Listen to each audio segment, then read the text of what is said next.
Do you need a little more adventure in your life? Of course you do, we all do. But figuring out the best way to experience new places can be pretty difficult on your own. And you probably don't have time to make that happen anyway. That's why I trust Travel with Nikki when my wife and I are looking for new places to explore.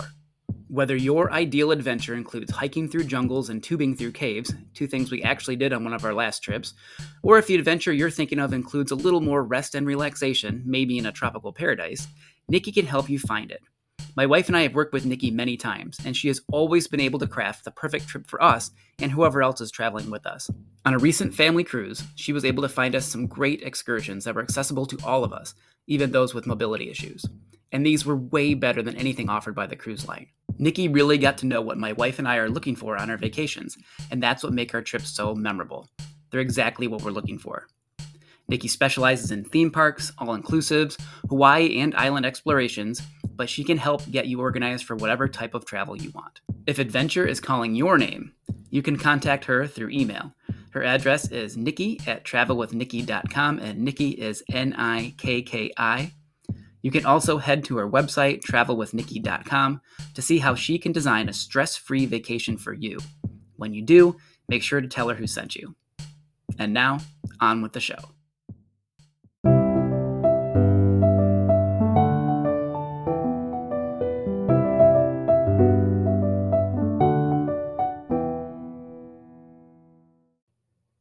I have something kind of embarrassing to admit.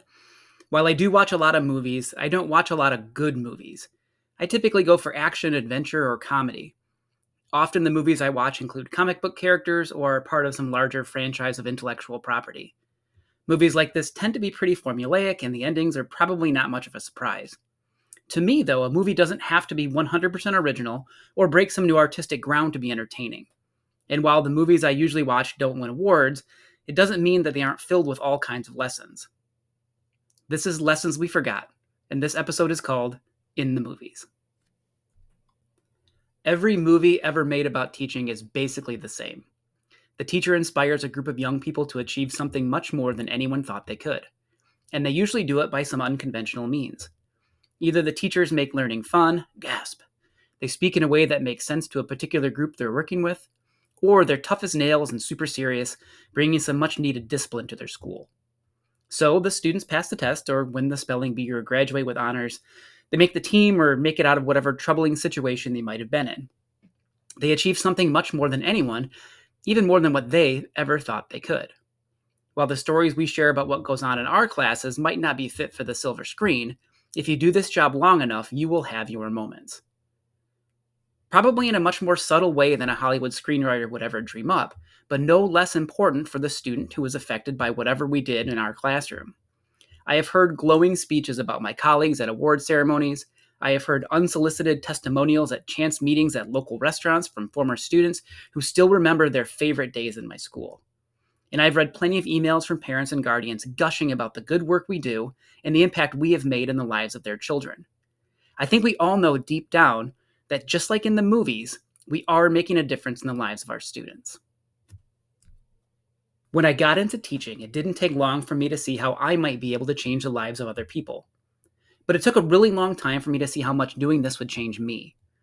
Sometimes they skip over that part in the movies. I knew one of the perks of teaching was that I'd be able to see my students grow from the beginning of the year until the end.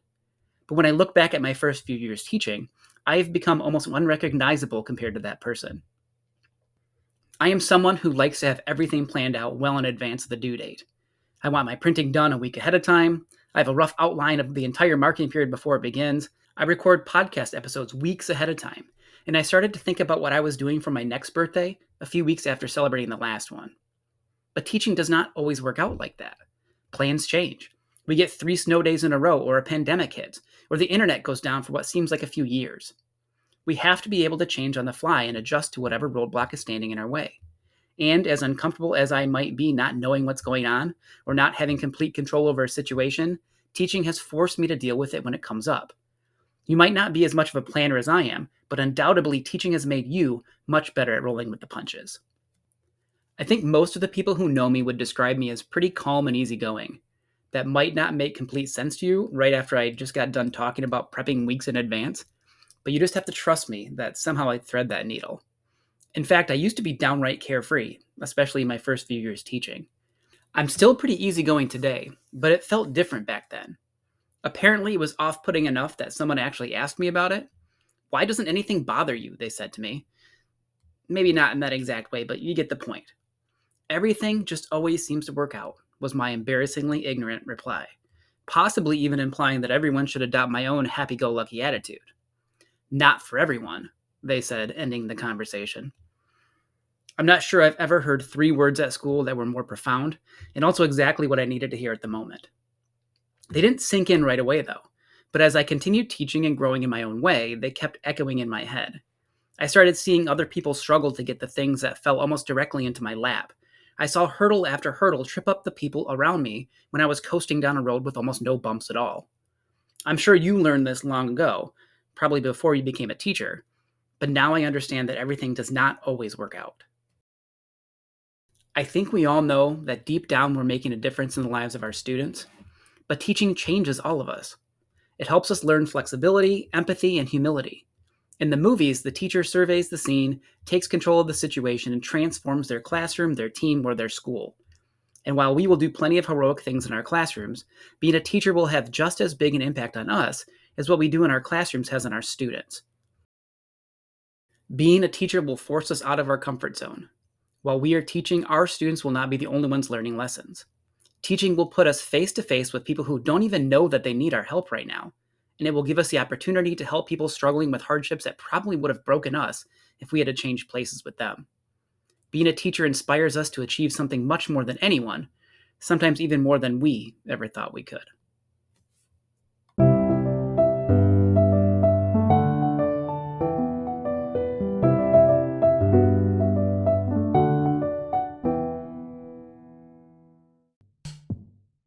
Thank you for listening to this episode of Lessons We Forgot.